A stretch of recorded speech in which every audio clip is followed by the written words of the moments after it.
daar's net een stukkie wat ek wil oor kommentaar lewer oor al die twak wat jy daar gepraat het. In elk geval, en dit is net daai woordjie, jy wil net 'n oningeligte mens se ou geldjie kry met jou kamptige coaching. Nou kom ek vertel jou van kamptige coaching.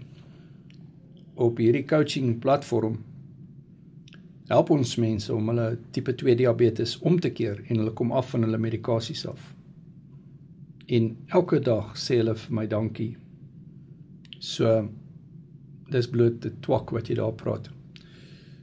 Verder, oningeligte mense is juis die rede hoekom ek hier die TikTok kanaal en YouTube en Facebook en Instagram en Twitter X het en YouTube. Omdat daar 'n klomp mense verkeerde inligting kry. Nou hier is my beginsel waarop ek nog al die jare die platform bedryf. En dit is, as jy my kan verkeerd bewys, maak ek 'n korreksie. So, dit staan jou vry om vir my te wys waar tree ek verkeerd of praat ek verkeerd op. En dan met feite en wetenskap daarachter.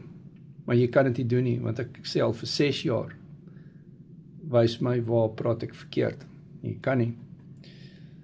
So verder wil ek ook hê, my coaching vriende moet self die navorsing doen en hulle moet klankbord, dit wat hulle weet, met my en met die coaching vriende, en dis hoekom ons die bootcamps het.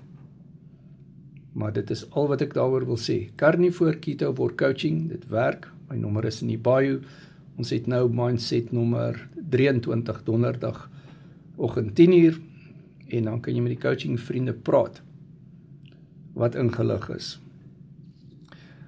In elk geval, en dan het ons nou woensdag die antibiotika bootcamp en ons het sondag die pancreas bootcamp. Die antibiotika bootcamp is 10:00 die oggend, dis op Google Meet, die coaching is op WhatsApp video call. WhatsApp my, jy kry resepte en jy kry accountability partner in my. Konsulteer altyd jou dokter wanneer jy enige dieet begin en hy moet jou help, hy of sy moet jou help om jou medikasies minder te maak, soos jou insulienweerstandigheid weggaan.